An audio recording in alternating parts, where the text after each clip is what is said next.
Bronny James telah membuat kesalahan besar dengan masuk NBA Draft 2024. Ia sama sekali tidak terlihat siap untuk bermain profesional dan di level tertinggi ini. Berbagai laporan dan pengamatan langsung dari NBA Draft Combine pun menyebut kalau Bronny bukan merupakan prospek NBA yang matang. Dan ini tentu adalah mimpi buruk bagi sang ayah yang sudah rela mengorbankan tubuhnya sampai saat ini demi bisa bermain dengan Bronny.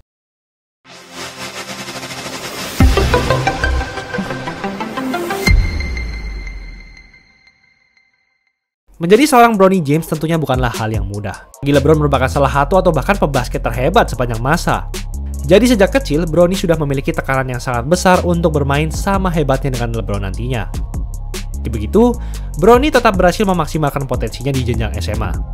ESPN menaruhnya di peringkat 20 dalam jajaran pebasket SMA angkatan 2023 di Amerika Serikat. Bronny merupakan prospek SMA bintang 4 dan berbagai kampus basket ternama sempat memberinya tawaran beasiswa seperti Kentucky, Oregon, dan Ohio State, kampus hebat di kampung halamannya. Namun, pada akhirnya ia memilih untuk bergabung dengan University of South Carolina atau USC. Bronny mengatakan jika tahun pertamanya bersama USC terasa cukup berat.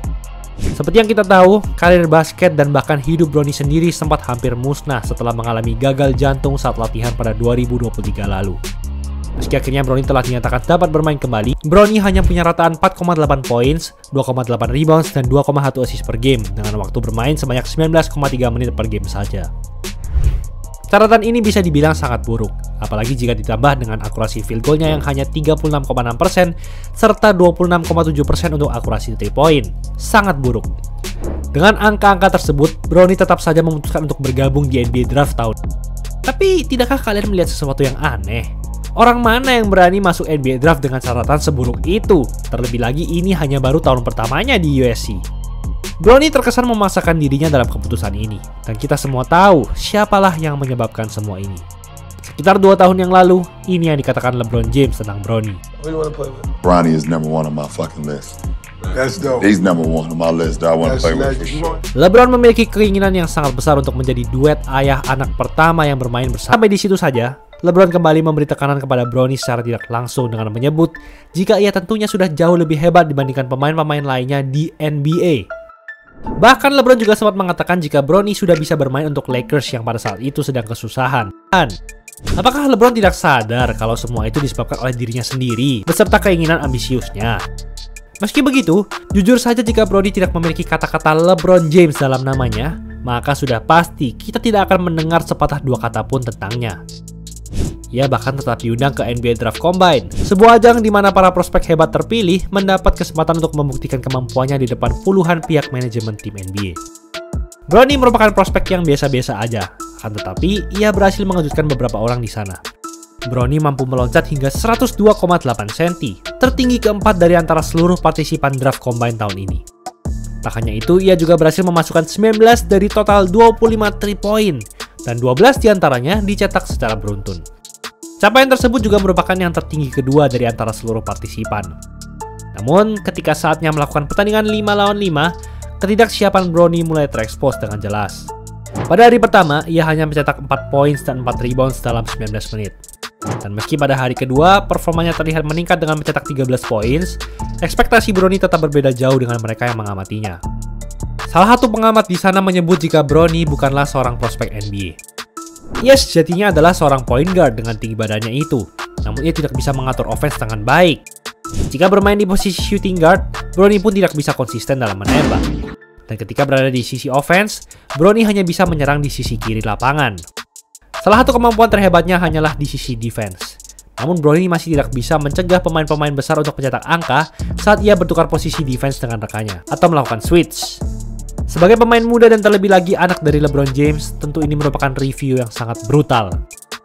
Pengamat lainnya juga mengatakan seperti itu apabila Bronny tidak dipilih oleh Lakers.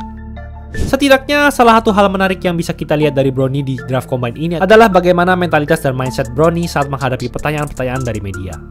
Tujuannya berada di posisi ini adalah untuk membangun namanya sendiri, bukan hanya sekedar untuk cepat-cepat bermain dengan ayahnya di panggung NBA.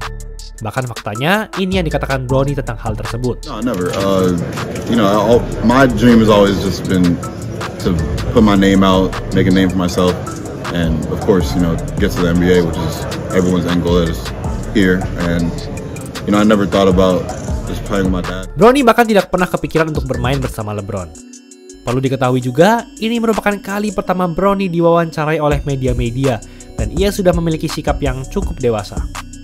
Namun, ditambah lagi, agen Bronny yang juga agen ayahnya yaitu Rich Paul juga telah menegaskan bahwa ia dan Bronny tidak akan menandatangani kontrak dua arah yang membuat Bronny dapat bermain baik di NBA maupun NBA G League. Ia hanya menginginkan kontrak standar untuk Bronny. Hal tersebut terlihat sangat mustahil. Pemain-pemain yang dipilih di ronde kedua akan selalu mendapatkan kontrak minimum. Jadi kira-kira realita mana yang akan terjadi? Jika memang ada tim yang memilih Bronny, itu pasti merupakan praktik nepotisme saja karena dengan mengambilnya, ayahnya juga pasti datang ke sana. Terlebih lagi, LeBron merupakan seorang free agent tahun ini. Jadi siapa yang tidak berani untuk bertaruh?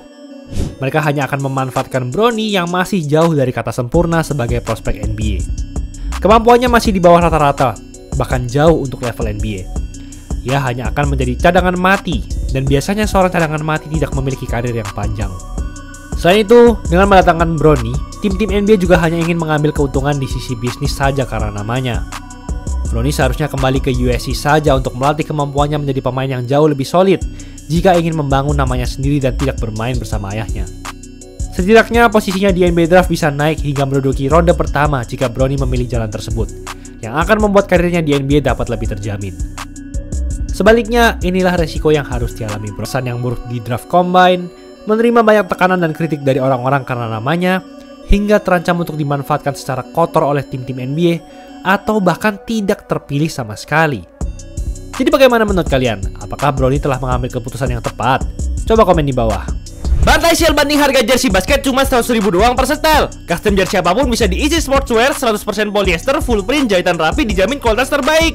Gak usah takut kebesaran kekecilan, karena dari ukuran kecil sampai jumbo ada semua. Ada cacat kami ganti 100%, gas check out aja. Itulah episode kali ini. Jangan lupa like, komen, dan subscribe agar channel ini bisa berkembang dan menghasilkan video menarik lainnya. Thanks for watching, I'll see you in the next video.